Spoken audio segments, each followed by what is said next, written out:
welcome back to the garage.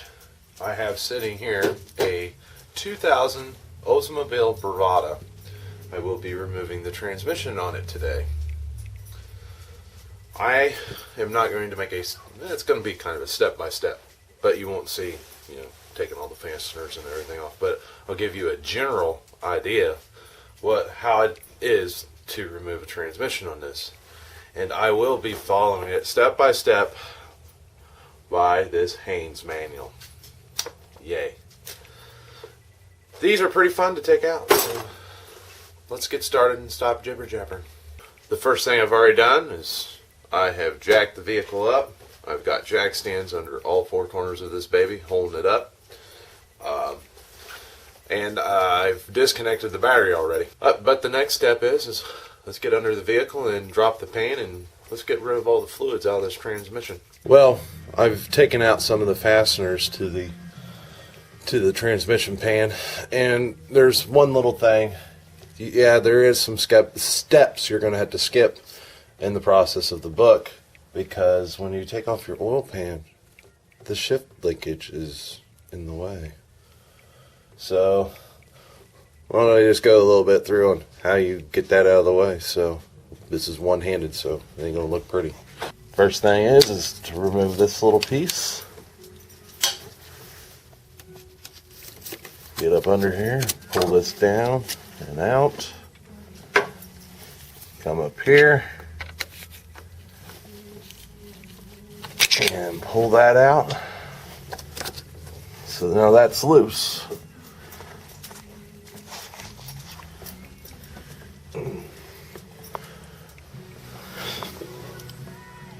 Now you should be able to take a set of pliers on both sides of this and pull it out. So I'll have to put the camera down for this one. So here we go. So I've got it pulled.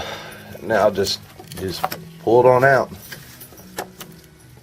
so you can get to the two fasteners for this bracket. I don't know if you can, if my hand keeps on getting in the way. So there it is. Now you'll be able to get, if you can see them, the two fasteners up there. So now I can pull out this pan and get the fluid drain. Well, pan's drained out, and I went ahead and took out the filler and took some of the gasket off because it ain't going to matter too much. But let's go see what the next step is. Next step on this is to remove electrical connectors. I like to have, usually a little screwdriver helps me, and sometimes these babies help out a lot. So let's get under there and start pulling these electrical connections off. It's going to be kind of hard to see, maybe just a little bit, but there's two connectors that go to this shift unit. We're going to go ahead and disconnect the oxygen sensors because, I got to lower out the exhaust. I did notice there's, there's one to the transfer case back here. And another oxygen sensor up in here. I'll go ahead and remove them all, the oxygen sensors. So, yeah, some of them you can just get with your finger and some you just can't. So, well, I'll get on this and we'll see what the next step is. Oh yeah, I know what the next step is. By the way, you know how they said, and then your next process will be disconnecting the shift linkage. I've already done that. They should have put that first before removing electrical connections. A little recap on what we've done. We dropped the pan. We've already skipped a step and took off the shift linkage bracket and everything off of the pan. And now we're moving on and disconnected the electrical connectors. And now next, we have to remove both the drive shafts, so that's a pretty easy process. I'm going to start with taking out this front drive shaft, which requires me to remove these four fasteners. So you can see one just right there. So I'm going to go ahead and get this front one took out real quick. Now for the rear, which is pretty easy.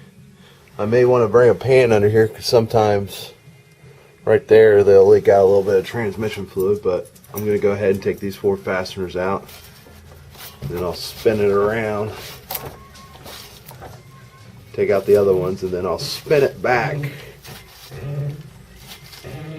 And then I'll take a pry bar up in there and push it this way and then pull it on out. Well, now the next process is removing the transfer case. This is going to be so much fun. Let's get on it. Well, here it is. The transfer case. It is out. This transfer case has 5 fasteners. One at the bottom at the transmission mount, and then 4 at the sides. On this one there is a bracket hooked up to this and wiring connections. On this transfer case there is a wiring harness to here. This is up here is a vacuum or maybe a breather. Wiring harness here, up here, and right back here. So it has 1, 2, 3, 4 wiring harness places and 1 vacuum or a vent. And there is a wiring harness that runs across the top. So, but this is the transfer case. Was a little bit of a pain in the butt to pull because there is a metal bracket that's going across there that is a permanent bracket,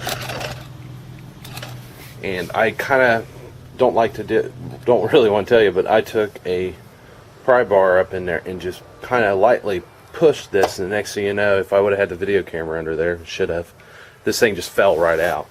But I was having problems trying to back it up and get it out, so should have showed you how to do it when I go to put this thing back in. But there it is.